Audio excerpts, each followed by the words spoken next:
ಅಂತ ಮುತ್ತುಕದಳ್ಳಿಯಿಂದ. ಇದು ಮುತ್ತುಕದಳ್ಳಿ ಗ್ರಾಮದಿಂದ ತಳವಾರ ಗಡಿವರೆಗೂ ರಸ್ತೆ ಇದೆ.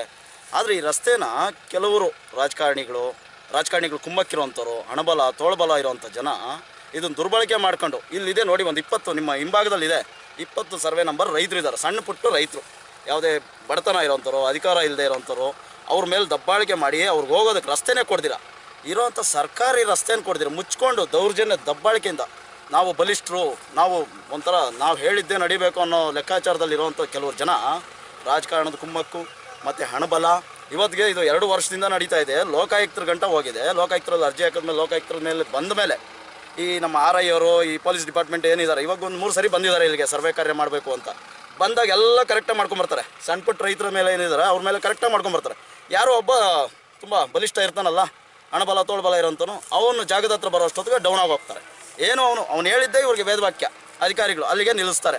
ಪೊಲೀಸ್ ಡಿಪಾರ್ಟ್ಮೆಂಟ್ಗೆ ನಾಮಕಾವಸ್ಥೆಗೆ ಒಂದು ಅರ್ಜಿ ಹಾಕ್ತಾರೆ RI ಅವರು ಸರ್ ನಾವು 2-3 ಸರ್ ಇರೋದು, ನಮ್ಮ ಮೆನ್ ಪವರ್ ಇಲ್ಲ, ನಾವೇನು ಮಾಡೋಕ್ಕಾಗಲ್ಲ, ಇವರು ತುಂಬ ದೊಡ್ಡ ಮಟ್ಟದಲ್ಲಿ 5-10 ಜನ ಬರ್ತಾರೆ ಗುಂಡಾಗಳು ಬಂದಾಗ, ನಾವೇನು ಮಾಡೋಕ್ಕಾಗುತ್ತೆ ಅಂತ ಹೇಳ್ತಾರೆ. ಅದು ಅವ್ರ ಡಿಪಾರ್ಟ್ಮೆಂಟು, ಅವ್ರ RI ಯಾಕೆಂದರೆ ಇದು ಸರ್ಕಾರಿ ಹಣ ಪೋಲು, ಸರ್ಕಾರಿ ಸಮಯ ವ್ಯರ್ಥ, ಬೇರೆ ಡ್ಯೂಟಿ ಮಾಡ್ಬೋದು ಇವ್ರಿಗೆ, ಸರ್ಕಾರದವ್ರು ಸಂಬಳ ಕೊಡೋದೇನಕ್ಕೆ ಇವ್ರಿಗೆ, ಒಂದು ಡ್ಯೂಟಿ ಮಾಡ್ಕೊಂಬನ್ನಿ ಅಂತ. ಇವಾಗ ಬಂದಿರೋದೇನು ಸರ್ವೆ ಕಾರ್ಯ. ಹೌದಪ್ಪ, ಸಾರ್ವಜನಿಕರ ರಸ್ತೆಯನ್ನು ನೀನು ಅಡ್ಡಿಪಡಿಸಿದೆಯಾ, ಹಾಕು, ಸೆಕ್ಷನ್ ಹಾಕಿ FIR ಹಾಕು. ಮತ್ತು ಕಾನೂನು ಪ್ರಕಾರ ಸರ್ಕಾರಿ ಅಧಿಕಾರಿ ಕರ್ತವ್ಯ ನಿರ್ವಹಿಸೋದ್ನಲ್ಲಿ ತೊಂದರೆ ಕೊಟ್ಟಿದೆಯಾ, ಹಾಗೆ ಇನ್ನೊಂದು ಸೆಕ್ಷನ್. ಭಯ ಪಡಲ್ವಾ? ಅಧಿಕಾರಿಗಳು ಅದನ್ನು ಮಾಡೋದಿಲ್ಲ, ಹೇಳ್ತಾರೆ, ಸಣ್ಣ ಪುಟ್ಟ ರೈತರನ್ನ ಎದುರಿಸ್ತಾರೆ, ಹೊರಟೋಗ್ತಾರೆ. ಬೇಕಿದ್ರೆ ನೀವು ನೋಡಿ, ಸಣ್ಣ ಪುಟ್ಟ ರೈತರು ತೆಂಗಿನ ಮರ ಕೂಡ ಬಿಟ್ಟಿದ್ದಾರೆ, ನುಗ್ಗೆ ಗಿಡಗಳಿದ್ವು ಅದನ್ನು ಬಿಟ್ಟಿದ್ದಾರೆ, ಹೂವಿನ ಗಿಡ ಇತ್ತು ಅದನ್ನು ಬಿಟ್ಟಿದ್ದಾರೆ. ಆದರೆ ಯಾರೋ ಬಲಿಷ್ಠವಾದನೊಬ್ಬ ಒಬ್ಬ ಇದಾನ ಅಂದ್ಬಿಟ್ಟು ಒಂದು ಎಕರೆಗಳು, ಒಂದು 5 ಎಕರೆನೋ 6 ಎಕರೆನೋ ಇದೆ ಒಂದು ಜಮೀನು, ಆ ಜಮೀನುಗಳ ಮೇಲೆ ಅಲ್ಲಿಗೆ ಹೋಗೋ ಅಷ್ಟೊತ್ತಿಗೆ ನಿಂತೋಗ್ತಾರೆ. ಯಾರ್ಯಾರ ಕಡೆಯಿಂದ ಫೋನ್ಗಳು ಬರುತ್ತೋ ಪಾಪ ಅವ್ರ ಅಧಿಕಾರಿಗಳಿಗೆ ನಿಂತೋಗ್ತಾರೆ. ಸೊ ಇದು ಈ ರೀತಿ ಕಾರ್ಯ ಆಗ್ತಿಲ್ಲ. ಇದನ್ನು ಜಿಲ್ಲಾಧಿಕಾರಿ ಅವರಿಗೆ ಮತ್ತು AC ಅವರಿಗೆ, ತಹಸೀಲ್ದಾರ್ ಗಮನಕ್ಕೆ ತಂದು ಮತ್ತೆ ಲೋಕಾಯುಕ್ತರಲ್ಲಿ ನಾವು ಅಬ್ಜೆಕ್ಷನ್ ಫೈಲ್ ಮಾಡ್ತೀವಿ. ಇವ್ರ ಮೇಲೆ ಎಗೇನಿಸ್ಟ್ ಏನಿದ್ದಾರೆ ಅಧಿಕಾರಿಗಳು ವರ್ಕ್ ಮಾಡ್ತಿಲ್ಲ ಅಂತಲೇ ನಾವು ಫೈಲ್ ಮಾಡಬೇಕಾಗುತ್ತೆ. ನಮ್ಗೆ ಆ ಲ್ಯಾಂಡ್ ಓವರ್ ಬೇಕಿಲ್ಲ, ಯಾಕೆಂದರೆ ನಾವು ಗ್ರಾಮಸ್ಥರು, ನಾವೆಲ್ಲ ಹೊಂದಾಣಿಕೆಯಲ್ಲಿ ಇರಬೇಕಾಗುತ್ತೆ. ನಾವು ಜಗಳ ಮಾಡ್ಕೊಳಕ್ಕಾಗಲ್ಲ ಈ ಅಧಿಕಾರಿಗಳು ಮಾಡೋ ಕೆಲಸಗಳಿಗೆ.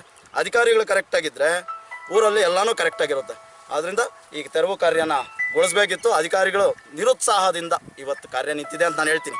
ಇನ್ನು ಅವ್ರು ಹೇಳೋದೇನು, ನಾವು ಬಿಡೋದಕ್ಕೆ ರೆಡಿ ಇದ್ದೀವಿ, ಆದರೆ ನಮಗೆ ಆ ಕಡೆಯಿಂದ ಮಾಡ್ಕೊಂಬಂದಿದ್ದು ಏನು ಇದು ಚಿಕ್ಕ ಮಕ್ಕಳ ಆಟನ, ಆ ಕಡೆಯಿಂದ ಬನ್ನಿ ಈ ಕಡೆಯಿಂದ ಬನ್ನಿ. ಸರ್ಕಾರಿ ಅಧಿಕಾರಿಗೆ ಎತ್ತೋದ್ರೂ ಒಂದು ರಸ್ತೆನೇ ಇರೋದಲ್ಲಿ, ರಸ್ತೆನೇ ಬಿಡಬೇಕು ಅವನು. ಇವ್ರು ಹೇಳ್ತಾರೆ, ಅವ್ರು ಕೇಳ್ತಾರೆ, ನೋಡಿ ನಮ್ಗೆ ಅಬ್ಜೆಕ್ಷನ್ ಬಂತು ಅಂತೇಳಿ ನಾವು ಹೋಗ್ತೀವಿ ಅಂತಾರೆ. ಇಷ್ಟಾಗಿದೆ ಸರ್, ಇಷ್ಟನ್ನು ಹೇಳೋಕ್ಕೆ ಇಷ್ಟಪಡ್ತೀನಿ.